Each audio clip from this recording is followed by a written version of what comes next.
que más o menos dure 4 a 6 semanas, ¿ya?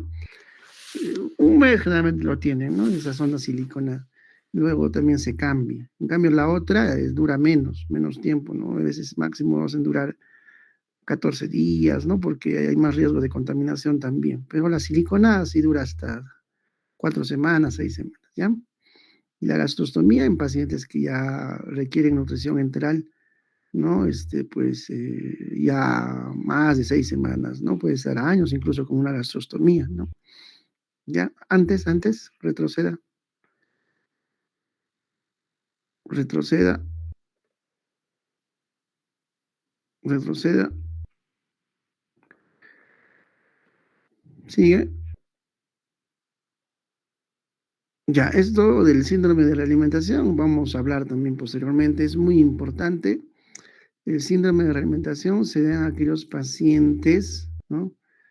O retroalimentación o realimentación.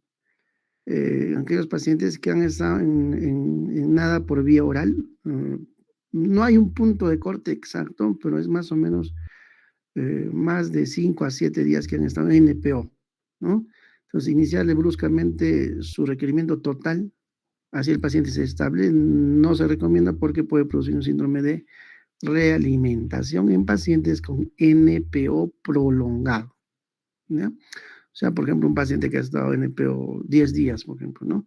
Hay que iniciar la nutrición enteral o por vía oral, digamos, de nutrición especializada, si es pura nutrición especializada, ¿no? Por ejemplo, Osmolay, hay que iniciar con dosis bajas y en los días posteriores aumentar poco a poco para prevenir el síndrome de realimentación, ¿ya?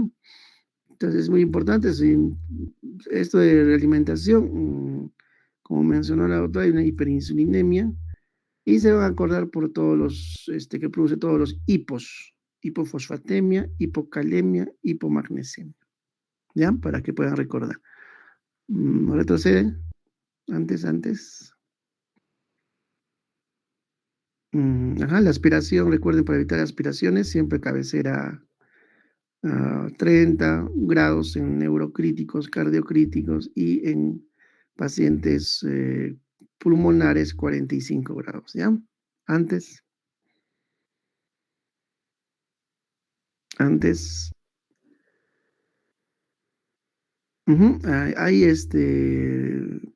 la diarrea también es muy frecuente, ¿no? Cuando uno realmente hace los cursos, mencionan dice que el nutriente en sí no produce diarrea, ¿no? Sino la velocidad con la que le administramos. Por ejemplo, si son nutrientes hiperosmolares, si lo administramos, digamos, le damos en un vaso y se lo toma, lógicamente le va a producir una diarrea osmótica, ¿no? Entonces, lo que mencionan es que no hay nutriente que produzca diarrea. Entonces, todos son, digamos, otros factores, ¿no? Por ejemplo, la velocidad de administración, que hay que bajarla, ¿no? Más lento.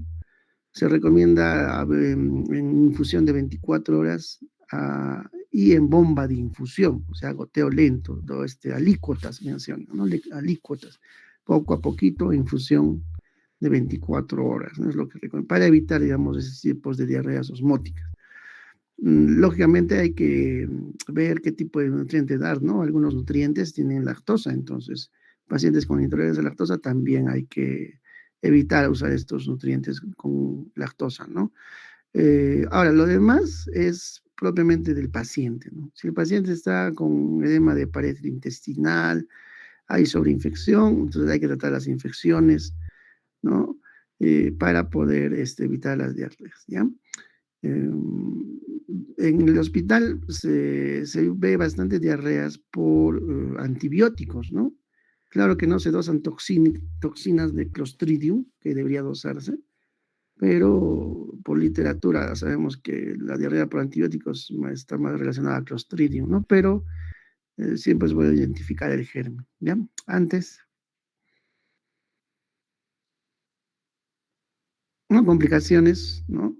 Eso es importante porque cuando hay hospitales donde tienen protocolos incluso de colocación de sonda nasogástrica, que lo hacen las licenciadas de enfermería, entonces incluso hacen firmar consentimientos informados para la colocación de estas, ¿no?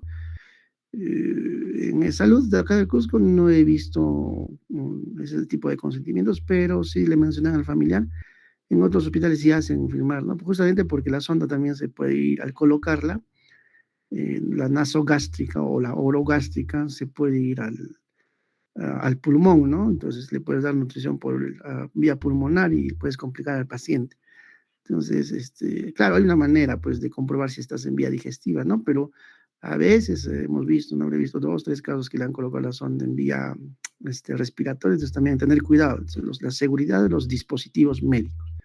Entonces, no es solo una sonda, sino es un dispositivo que puede, si no se pone bien, puede causar complicaciones en el paciente, ¿ya? Antes, estas nutriciones enterales específicas en gastro, en geriatría, en pacientes respiratorios lo vamos a ver después, antes, antes,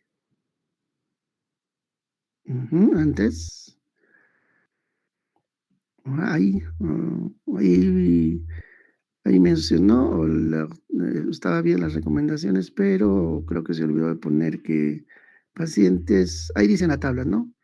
Por ejemplo, con EPOC, teóricamente requieren nutrientes bajos en carbohidratos, ¿no? Porque el carbohidrato va a producir más CO2 y el paciente con EPOC tiene pues CO2 alto, ¿no? Y bueno, una nutrición baja en carbohidratos se podría eventualmente dar en estos pacientes con EPOC, ¿no? Por ejemplo, el pulmoker, que es un nutriente especializado para insuficiencia respiratoria, que tiene baja cantidad de carbohidratos y no va a producir mucho CO2, entonces, digamos, es más recomendable en pacientes con EPOC, ¿ya? Antes, en cardiología también, ¿no? Recuerden que en nutrientes tenemos de dar en cardiología poco volumen, igual en nefrología también, poco volumen, entonces nutrientes más concentrados, ¿no? Entonces eso se ve evaluando al paciente, ¿no? El médico está cara a cara al paciente, él tiene que evaluar todo esto, ¿no? Antes, los suplementos, ¿no? Esos prebióticos y probióticos son muy importantes, están hoy en día de moda, ¿no? Los probióticos, ¿no? Por ejemplo, hay Floratil, el Biogay, que contienen el lactobacillus, ¿no? Que van a mejorar la flora intestinal, ¿no? Bastante estudiado hoy en día. Los prebióticos, como dijo la doctora o el doctor que expuso, los prebióticos se refieren a la fibra que va a promover el crecimiento bacteriano de las bacterias pues, beneficiosas para digestión, prebiótico. Y el probiótico ya después por ejemplo, el lactobacillus, ¿no? Que hoy en día están bastante estudiados, ¿no? Se están estudiando bastante todo lo que es la flora intestinal, ¿no? Y están pues, hay mucho campo de estudio en estos prebióticos y probióticos. Recuerden que la fibra, hay una fibra soluble y una fibra insoluble. No toda fibra produce, pues, no toda fibra es para la constipación, ¿ya? Entonces, como digamos, como normalmente lo conocemos, ¿no? Hay fibra soluble, hay fibra insoluble, hay fibra para diarreas, o sea, si el paciente está con diarrea le puedes agregar una fibra específica, y si el paciente está con estreñimiento también le puedes agregar otra fibra de otro tipo, ¿no? Entonces, la fibra en sí es para el tratamiento tanto de la diarrea como el estreñimiento, ¿ya? Recuerda. Claro que nosotros más lo conocemos a la fibra que es para el estreñimiento, ¿no? Pero hay una fibra soluble e insoluble que lo vamos a ver también. La arginina, la glutamina, antes,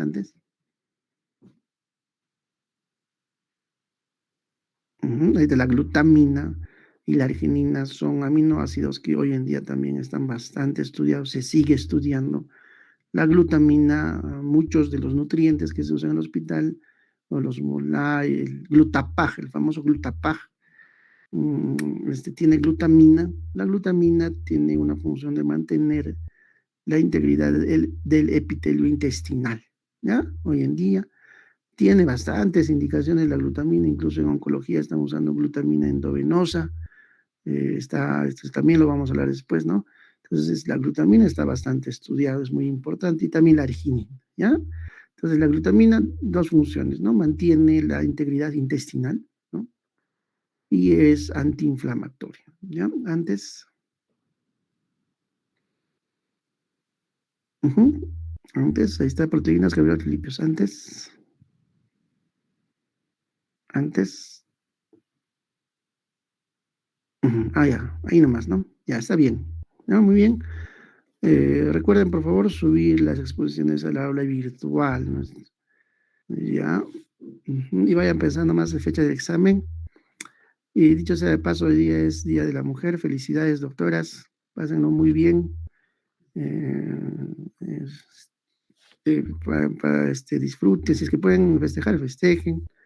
Y bueno, también qué mejor manera de estudiar, ¿no? Muchas felicidades a todas las doctoras del grupo, ¿no? Por su labor muy importante en la sociedad, ¿ya? Vamos a continuar, que yo voy a presentar mi pantalla.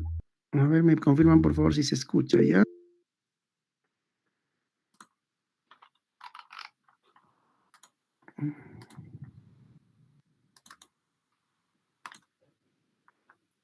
A ver, la doctora Anel, ¿estén ahí? Gracias. Se escuchan, ¿no? Entonces vamos a tratar de terminar rápido para que puedan ustedes también hacer sus actividades del día y no se perjudiquen, ¿no? Todos tienen, la mayoría tiene rotaciones, pues. O sea, temprano también es bueno avanzar, ¿no? Aprovechar el tiempo también.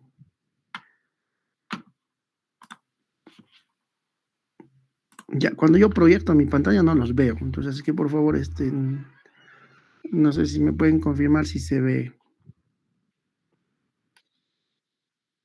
Ya, sí se ve. Entonces vamos a hablar, son hartas diapositivas, pero vamos a tratar de avanzar, ¿ya? Entonces, son 6:40. Ya, bueno, ya el siguiente tema del sílabus es fisiología y metabolismo nutricional. Entonces ya prácticamente hemos concluido con la parte, con los temas, digamos, introductorios. Ya con estos temas, a partir de acá para adelante, ya nos vamos a dedicar más a la nutrición clínica, ¿ya? Entonces vamos a empezar siempre por un poquito de recuerdo de fisiología y metabolismo nutricional, ¿ya? Entonces, es importante saber el metabolismo de los carbohidratos, de los lípidos, de las proteínas. Entonces, de los objetivos, uno es describir el metabolismo normal de los carbohidratos, lípidos y proteínas, normal, ¿no? Y cómo es el metabolismo en estados de inanición, ¿no? Ustedes saben que ayuno e inanición son diferentes, se diferencian por el tiempo de ayuno. El ayuno generalmente es más corto, la inanición es un ayuno más prolongado y el metabolismo, lógicamente, de los carbohidratos, lípidos y proteínas están alterados, ¿no? Vamos a hablar un poquito de la composición corporal, que ya el grupo también ha mencionado, ¿no? Vamos a describir los mecanismos que regulan el aprovechamiento de los sustratos y la producción de energía en la inanición y en la inanición con inflamación. Muy diferente un paciente solo con inanición a que un paciente con inanición más inflamación o más enfermedad, digamos, ¿no? O más estrés de la enfermedad. Su metabolismo es diferente. Y comparar los efectos de la inanición y el estrés hipermetabólico sobre el metabolismo y la composición corporal, ¿ya? Entonces, recuerden que el proceso de la enfermedad, ¿no? Hay muchos cambios, ¿no? Por ejemplo, se altera todas las funciones metabólicas, ¿no? En general, en el proceso de enfermedad, el catabolismo está aumentado, ¿no? Por eso es que los pacientes, hay un tiempo donde, digamos, se mantienen con sus reservas, consumen todas sus reservas y luego empiezan a hacer proteólisis, lipólisis, ¿no? Y de tal manera que el paciente empieza a hincharse, hacen edemas, entra en un estado proinflamatorio, etcétera, ¿no? Porque su catabolismo está aumentado. Porque sabemos que el catabolismo es la destrucción, ¿no? Ahora, la dieta puede requerir, ¿no? En este caso de enfermedad, puede requerir modificaciones cualitativas o cuantitativas. Por ejemplo, una dieta hiperosmolar, hipoosmolar, isosmolar, que es la cualitativa, modificación cualitativa, vamos a dar dependiendo de qué enfermedad tenga el paciente, o cuantitativas en cuanto al volumen, ¿no? Cuánto de nutrición vamos a dar, ¿no? Sacando con las kilocalorías, ¿no? 15 kilocalorías, 20 kilocalorías, 30 kilocalorías, 35 kilocalorías, etc. Y estas modificaciones de las dietas se tiene que ser, es necesario para ajustar a las alteraciones de la enfermedad, ¿no? Por ejemplo, podemos usar oligoméricos, ¿no? Nutrientes oligoméricos semidigeridos, ¿no? Semidigeridos. Recuerden que estos nutrientes oligoméricos, ¿no? Recuerden, hay poliméricos que tienen cadenas largas y hay oligoméricos, cadenas más cortas. Entonces, estos son más, se llaman nutrientes semidigeridos, que teóricamente tienen mejor absorción porque ya están semidigeridos, ¿no? Y se altera la formación de nutrientes en el estrés de la enfermedad, ¿no? La formación de energía también está alterada, las hormonas y el metabolismo, ¿no? Entonces, el catabolismo está aumentado, el anabolismo, que es la fase de síntesis, está disminuido, sobre todo en la fase aguda, y aumento de las hormonas contrarreguladoras, que esto es muy importante. Por ejemplo, el cortisol está aumentado en los procesos de enfermedad. Por eso muchos pacientes que están en un proceso de inflamación por enfermedad, por estrés de enfermedad, hacen alteraciones de la glucosa justamente por el aumento de esas hormonas contrarreguladoras, ¿no? Que producen hiperglicemia. Y la hiperglicemia en los pacientes, por ejemplo, en los pacientes críticos, se ha asociado a mayor mortalidad. ¿Ya? ¿Listo? Entonces, la nutrición en estrés de la enfermedad debe ser suficiente, ¿no? Suficiente llegar en lo posible a su requerimiento proteico calórico. El paciente puede llegar a su requerimiento proteico y más no calórico, ¿no? Hemos hablado del déficit calórico total en el día 1, en el día 2, en el día 3. O puede llegar a su requerimiento calórico más no proteico. Tiene que ser una nutrición adecuada, completa, equilibrada, ¿no? Equilibrada, variada y inocua, ¿no? Evitar el nutritrauma hoy en día, ¿no? Ya les mencioné que el nutritrauma, así como el atelectrauma, barotrauma, ¿no? Hoy en día este término de nutritrauma está también bastante estudiado, ¿no? Los pacientes en la etapa aguda, donde cuando están en etapas de shock, se da hiponutrición y luego se va aumentando la cantidad de requerimiento nutricional hasta que el paciente se estabilice, ¿no? Entonces, hay un término de hiponutrición en la etapa aguda, ¿no? Para justamente ahí evitar el nutritrauma, ¿no? Ya les mencioné, en la etapa aguda de un paciente, digamos, inestable, hay una especie de autofagia, hay una especie de apoptosis inicial y como una regeneración celular inicial, y esa regeneración inicial produce ATP, y ese ATP lo consume en esa etapa aguda del paciente, ¿no? Si bloqueamos ese proceso, aumentamos mortalidad, ¿no? Ahí se llama, por eso hay que dar solo hiponutrición, no llegar al 100% de su requerimiento para justamente no inhibir ese proceso de autólisis, autofagia, que en términos generales después un proceso de regeneración del celular del paciente, ¿no? Metabolismo, ya sabemos qué es. El metabolismo son reacciones bioquímicas constantes en las células según la edad y la enfermedad que da lugar a un intercambio de materia y energía para mantener el funcionamiento celular. Metabolismo. Recuerden que el metabolismo incluye anabolismo y catabolismo. El anabolismo ya sabemos, ¿no? Harto conocido, se sintetiza y acumula compuestos, ¿no? En esto es importante, participa la hormona de crecimiento y la insulina, para anabolismo, recuerden, ¿eh? Y para el catabolismo, que se refiere a la destrucción de los compuestos para obtener energía, ¿no? Que se da por los periodos de inanición, ¿no? Y que se incrementa en el ayuno y estrés, ¿no? En los catabolismos con C también, ¿no? Participan las catecolaminas, el glucagón y los corticoides, que son hormonas contrarreguladoras, ¿ya? Y recuerden, catecolaminas, glucagón, corticoides relacionados al catabolismo, con C. Y la insulina y la hormona de crecimiento está relacionada más al anabolismo, ¿no? Entonces, miren esta imagen, el metabolismo incluye catabolismo, incluye anabolismo, el anabolismo consume energía, el catabolismo genera energía, ¿no? Catabolismo es a partir de compuestos complejos, el anabolismo a partir de compuestos sencillos. Los mismos compuestos sencillos se pueden convertir en compuestos complejos, los mismos compuestos complejos se pueden convertir en compuestos sencillos, ¿no? Los compuestos complejos, que son compuestos reducidos, y los compuestos sencillos, que son compuestos oxidados, ¿no? Hay un proceso de oxidación, reducción, ¿no? Entonces, todo el metabolismo, en conclusión, traduce a procesos de oxidación y reducción de sustancias, ¿ya?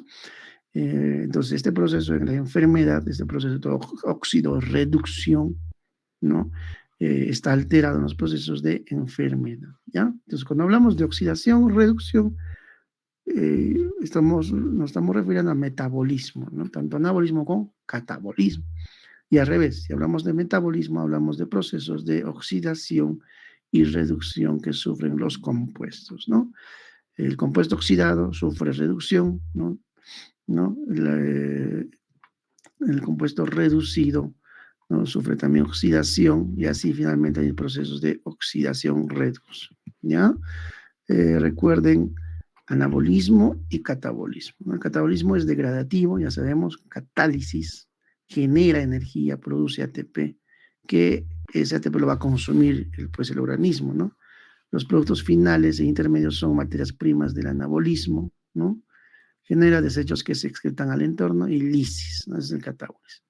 Y el anabolismo es la síntesis, y el anabolismo utiliza energía, no consume ATP. Si el paciente no le das ATP, o sea, nutrición, que finalmente la nutrición es para generar ATP, no va a producir, pues, no va a tener ese proceso de anabolismo, de síntesis proteica, ¿no? Eh, los productos finales son materias primas del catabolismo, ¿no? Entonces, ambos están relacionados, el catabolismo produce ATP, el anabolismo consume ATP, ¿no? Recuerden todas las vías del NADP, ¿no? Por ejemplo, el ATP, ¿no? El anabolismo consume fósforo y finalmente se queda de lo que era adenosin trifosfato, se queda pues adenosin difosfato, ¿no? Igualmente el NADPH, ¿no? Pierde un protón, se queda como NADP y el NADH también como solo NAD, ¿no? Y así hay un proceso de pérdida y obtención de ATP o de fósforo, ¿no? Entonces, el anabolismo, por ejemplo, el producto de los catabolismos o del catabolismo es generalmente CO2, por ejemplo, el ciclo de Krebs, recuerden, agua, amoníaco, ¿no? Producto de la reacción de las proteínas, por ejemplo, ¿no? Y el producto del anabolismo, tenemos moléculas un poco más grandes, aminoácidos, monosacáridos, ácidos grasos, bases nitrogenadas. Finalmente, el anabolismo busca producir carbohidratos, lípidos y proteínas que son ya macromoléculas, ¿no? En cambio, el catabolismo ya hay una destrucción de los mismos, ¿no? Glucólisis, lipólisis, proteólisis. Entonces, dicho sea de paso, la proteólisis está primero antes que la lipólisis. Entonces, realmente la grasa es bien difícil de bajar, vamos a ver, ¿no? Porque primero se activa la proteólisis y luego recién la lipólisis, ¿no? Sobre todo en ayunos prolongados, ¿no? Entonces, incluso la grasa intraabdominal, ¿no? La grasa intraabdominal, visceral, es la más difícil de bajar, ¿no? El último recurso del cuerpo para poder sobrevivir. Primero degrada pues, la grasa subcutánea, ¿no? Que es la más fácil de degradar, pero dentro de todo, en general, primero se activa la proteólisis, pues el paciente se desnutre, hacen sarcopenia y luego se activa recién la lipólisis. De la lipólisis, dos.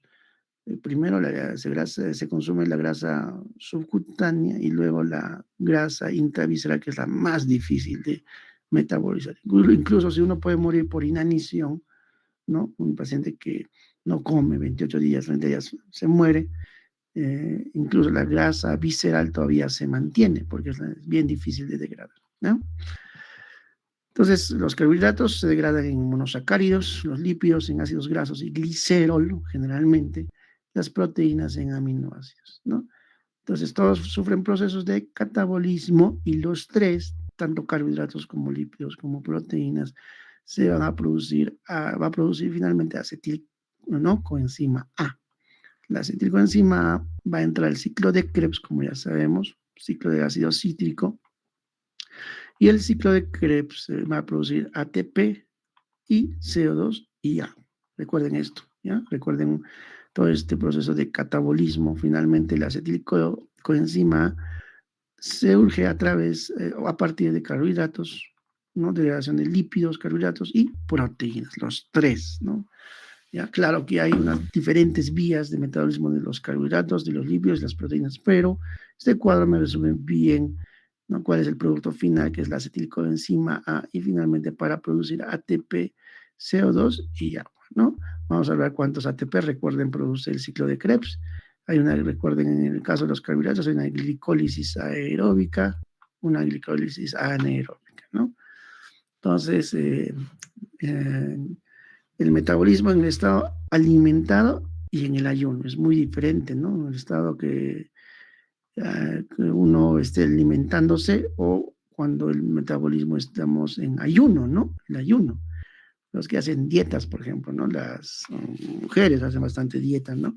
Entonces, pero, por ejemplo, el ayuno, ¿en qué punto tiene un impacto en la reducción del peso? El ayuno depende mucho del tiempo de ayuno, ¿ya? Justamente por lo que les mencioné, lo que se requiere es activar pues, la lipólisis, ¿no? Y no la proteólisis, ¿no? Que es lo primero que se activa, ¿no? Y finalmente uno se desnutre, ¿no? En un metabolismo del ayuno hay señales bioquímicas y hormonales. En el ayuno hay disminución de la glicemia, disminución de la insulinemia, aumento de las hormonas contrarreguladoras, recuerden, disminución de la leptinemia, aumento de las concentraciones de neuropéptido y elevación del cortisol plasmático, disminución de la hormona liberadora de ACTH o la hormona de crecimiento, disminución de la actividad del sistema nervioso simpático y alteraciones también hormonales, ¿no? Hay procesos metabólicos en el ayuno, se activa la glucogenólisis, que les mencioné, proteólisis, lipólisis y también la gluconeogénesis. Recuerden que el cuerpo requiere ATP, ¿no? Entonces, ¿cómo obtenemos ATP? Gluconeogénesis, ¿no? Que es la producción de glucosa a partir de ácidos grasos o de aminoácidos. O sea, se activa la lipólisis, se obtiene ácidos grasos y esos ácidos grasos se obtiene para obtener carbohidratos o glucosa, que es la gluconeogénesis. O se activa la proteólisis, se obtiene aminoácidos. Los aminoácidos finalmente se van a convertir en glucosa y después en ATP, ¿no? El consumo energético está reducido en los estados de ayuno y los productos energéticos finalmente son glucosa, ácidos grasos libres y los cuerpos cetónicos, los famosos cuerpos cetónicos que lo vamos a ver, ¿ya? Entonces, en el estado de ayuno hay mucha alteración, miren, ¿no? Cómo se altera la insulina, la glucosa, las hormonas contrarreguladoras, la leptina, que es muy importante, la ACTH, ¿no? Cómo se activan los procesos metabólicos, ¿no? Y los productos finales en estado de ayuno, ¿no? Finalmente, en el ayuno uno quiere obtener glucosa, ¿no? Para generar ATP a cualquier costo, ¿no? Sea una proteólisis, una lipólisis, una gliconeogénesis, cetogénesis, etcétera, etcétera, ¿ya? Entonces, miren, este cuadro es muy interesante, cómo está el metabolismo en ayuno, ¿no? Y en el estado alimentario.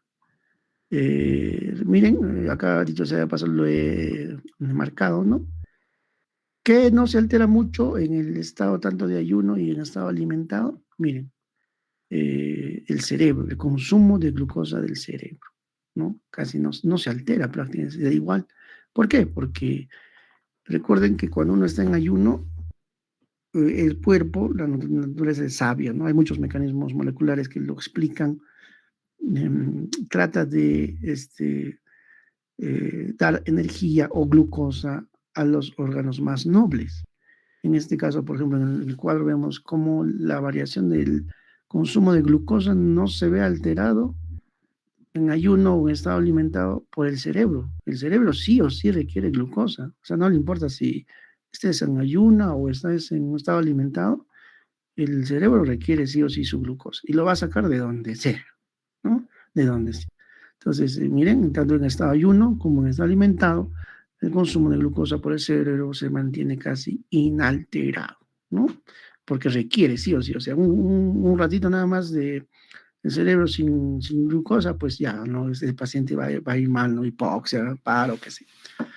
¿Ya? Entonces, esto es lo que me trata de resaltar bastante este cuadro, ¿no? Pero miren, el estado de ayuno, ¿no? La glucosa como, ¿no? El tejido adiposo en los estados de ayuno. Recuerden que el tejido adiposo se produce lipólisis y se va a poner glucosa, ¿no? Glucosa que va a ir al hígado o finalmente glucosa que va a ir al tejido muscular. Comparado con el estado alimentado, como estamos dando nutrientes o nos estamos alimentando, este proceso de migración de o lipólisis, ¿no? Para la obtención de glucosa hacia el hígado o hacia el músculo está disminuido en el estado alimentado, está como inhibido. Pero cuando hay ayunas, pues también se activa la lipólisis, mayor migración de glucosa del tejido adiposo al hígado y al músculo, ¿no? Comparado con el estado alimentado, ¿no? Igualmente en el ayuno, miren, la glucosa hepática poco o nada migra hacia el músculo, ¿no? O finalmente al intestino poco, ¿no? Pero en el estado alimentado, miren, recuerden que al intestino van los nutrientes, se absorbe glucosa y no se va al cerebro, una parte se va al hígado y otra parte al tejido muscular. Lo que no sucede en el estado de ayuno, porque no hay pues glucosa que se absorba, ¿no? Entonces, la glucosa se va a ir más bien del hígado al intestino para que las células intestinales puedan sobrevivir y del hígado al músculo para que podamos tener actividad o movilidad, por ejemplo, en el caso del tejido muscular estriado esquelético, ¿no? Recuerden, ¿no? Este gráfico es muy importante, ¿ya? Entonces, en cuanto al metabolismo de los carbohidratos, recuerden que hay una glicólisis aeróbica y anaeróbica que ya lo conoces, harto conocido. El metabolismo aeróbico, ¿no? Inicial de glucosa finalmente se transforma en piruvato, ¿no? ¿Cuántos ATPs? ¿No? Pregunta de examen, ¿cuántos ATPs produce glucosa? La glicólisis, ¿no? Aeróbica, 2 ATPs. Y finalmente este piruvato, ¿no? Piruvato se interna en la mitocondria, ¿no? Hace todo el ciclo de Krebs, recuerden, ciclo de Krebs, ¿no? Internamiento del piruvato. En el ciclo de Krebs se produce, ¿no? 36 ATPs, ¿no? Entonces, recuerden que hay una glicólisis aeróbica y una glicólisis anaeróbica, ¿no?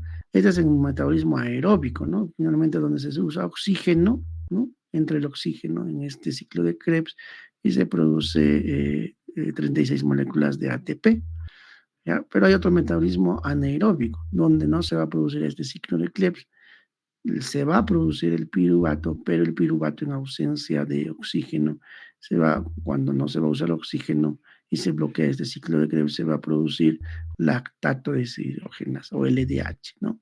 Y el LDH se produce finalmente el lactato, ¿no? El lactato. Entonces, en estados de anaerobio, va a estar aumentado, que estado anaerobio, va a estar aumentando la concentración de lactato, ¿no? Y solo se va a producir 2 ATPs y ya no los 36 ATPs que se producen normalmente en el ciclo de Krebs. Entonces, esa es la diferencia entre el metabolismo aeróbico, donde se producen 36 ATPs al final, ¿no? El ciclo de Krebs más 2 de la glicólisis, ¿no? De glucosa piruvato, 2, 36 ATP, 38 ATPs. El metabolismo anaeróbico solo produce 2 ATPs y se produce finalmente el lactato, ¿no? En el metabolismo anaeróbico. Es importante porque en los estados de ayuno, de inanición, el metabolismo anaeróbico está también aumentado, se produce más lactato, más acidosis láctica y el paciente está en un estado proinflamatorio acidótico, ¿ya? Eh, Recuerden el ciclo de Cori, también es importante. El lactato es transformado nuevamente a glucosa, ¿no? Entonces, miren, el lactato pasa al torrente sanguíneo, es captado otra vez, ¿no? Por el hígado, se convierte en piruvato, ¿no? O sea, al revés, ¿no? Piruvato producía lactato. Ahora en el hígado lo capta el lactato produce piruvato, finalmente el piruvato se va a transformar en glucosa a través de qué proceso de la gluconeogénesis en el hígado, ¿no? y luego se libera glucosa al torrente sanguíneo, la glucosa es captada por el tejido muscular y se activa, por ejemplo, el proceso de glicólisis o glucólisis, ¿no? Y otra vez se produce el lactato. Entonces, ese es el ciclo del CORI, ¿no? Del CORI, donde se usa el lactato sanguíneo por el hígado para producir finalmente la gluconeogénesis y transformar el lactato en glucosa, ¿ya? Y finalmente recuerden que cuando la glucosa pasa al tejido muscular, el tejido muscular también, ¿no? La glucosa lo va a llevar a transformación de glucógeno y lo va a almacenar y así el glucógeno también se puede liberar a glucosa, ¿no? La glucosa se puede metabolizar y también se produce el lactato a través del lactato deshidrogenasa, ¿no? Y finalmente se va a cerrar el ciclo, ¿ya? Entonces es muy importante el ciclo de Cori, ¿no? Que es ¿no? El lactato es transformado nuevamente en glucosa. Recuerden el metabolismo aeróbico, anaeróbico, ¿no? En el anaeróbico se produce el lactato, ¿no? ¿Ya? Y en el aeróbico el piruvato. En ambos se produce piruvato, solo que en el anaeróbico el piruvato ya por lactato deshidrogenasa se produce lactato. Dicho sea de paso, este metabolismo anaeróbico está aumentado en los procesos de inflamación, de ayuno y de inanición o de estrés, de enfermedad o estrés hipermetabólico, ¿no? Acá también en este cuadro resume bien el metabolismo de los carbohidratos, ¿no? Las vías principales y los puntos finales, ¿no?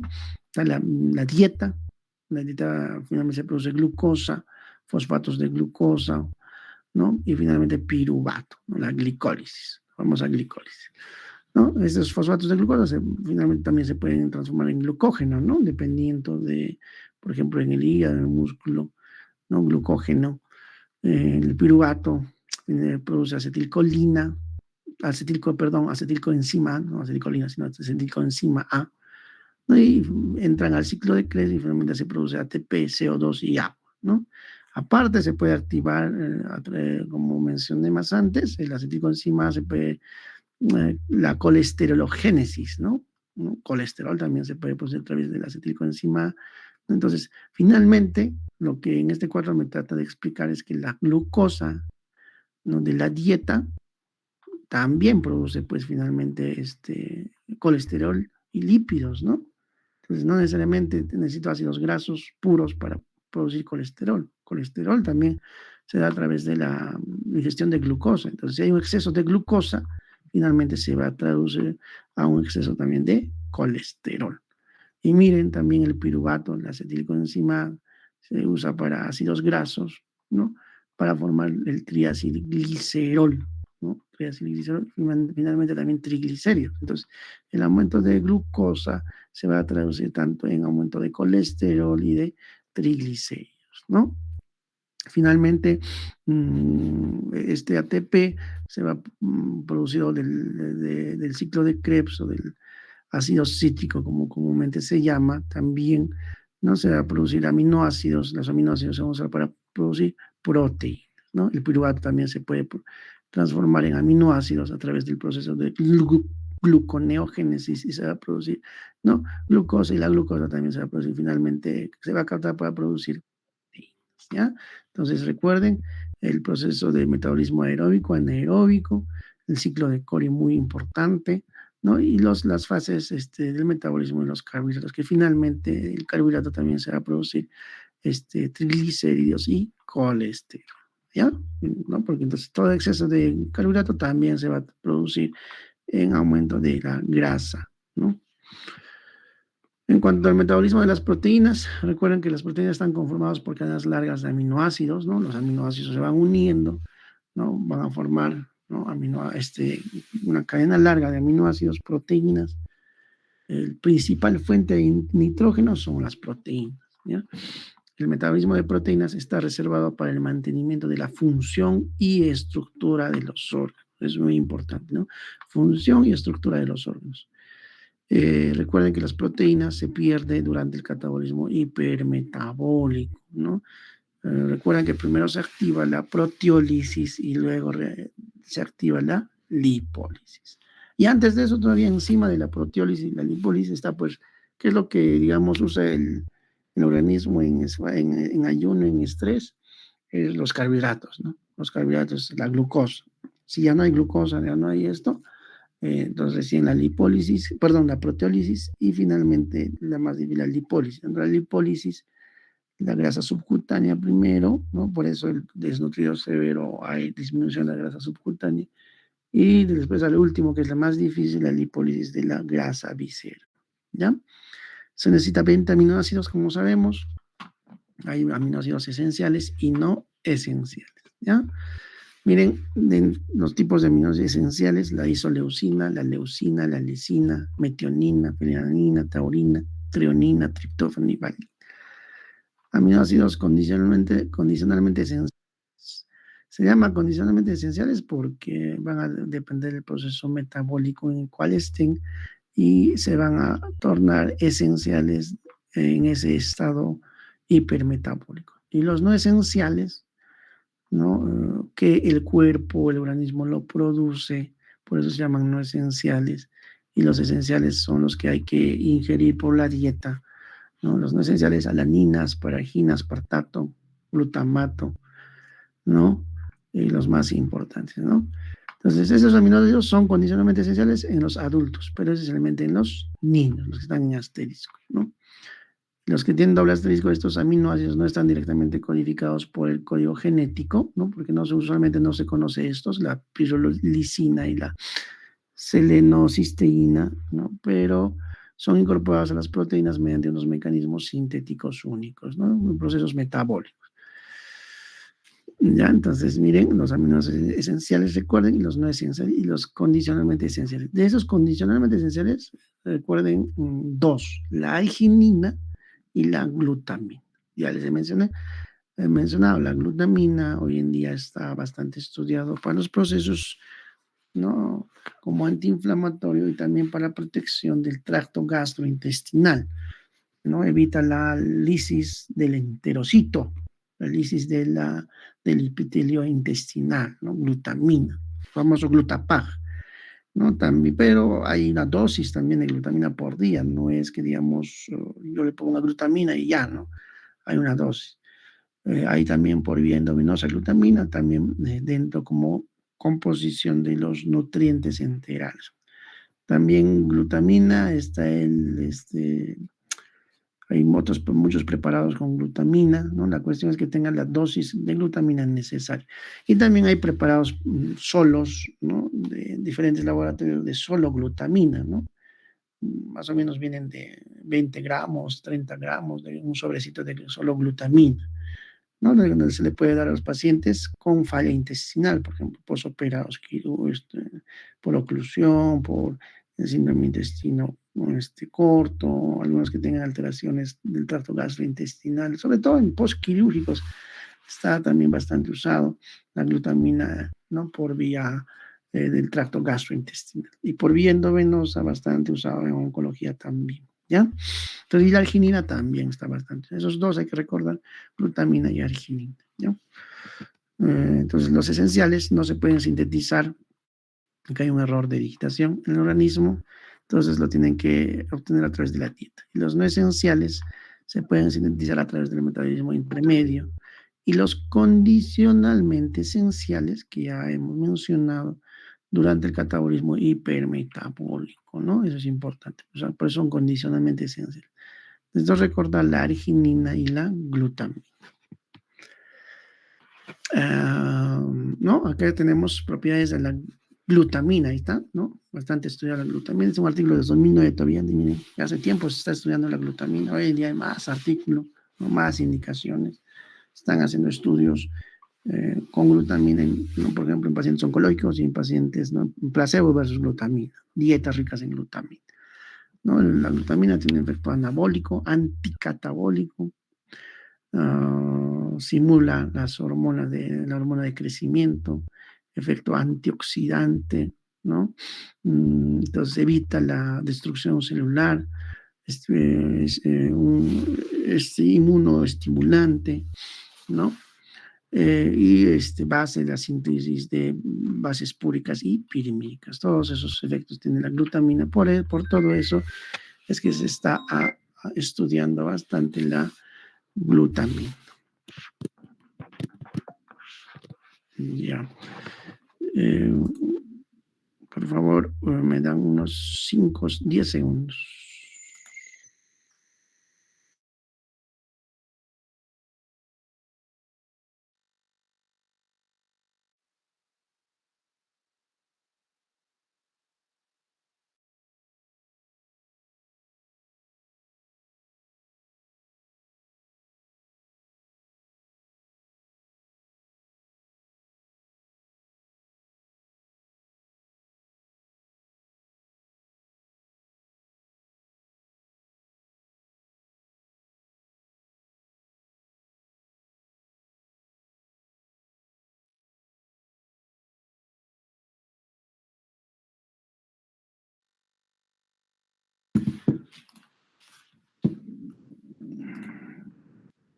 A ver, vamos a continuar, ¿ya?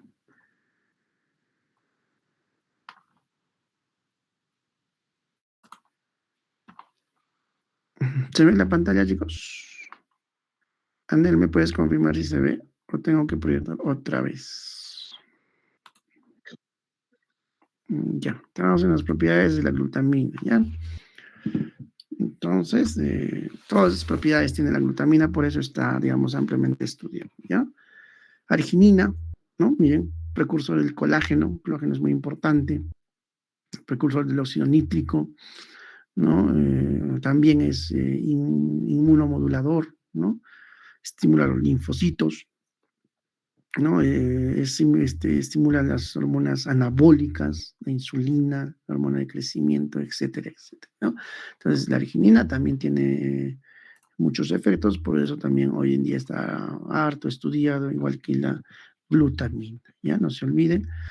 Y bueno, y dentro de la clasificación, la glutamina y la arginina son condicionalmente esenciales, ya que se requieren los estados de catabolismo hipermetabólico, o durante esto se van a sintetizar o se van a requerir en mayor concentración.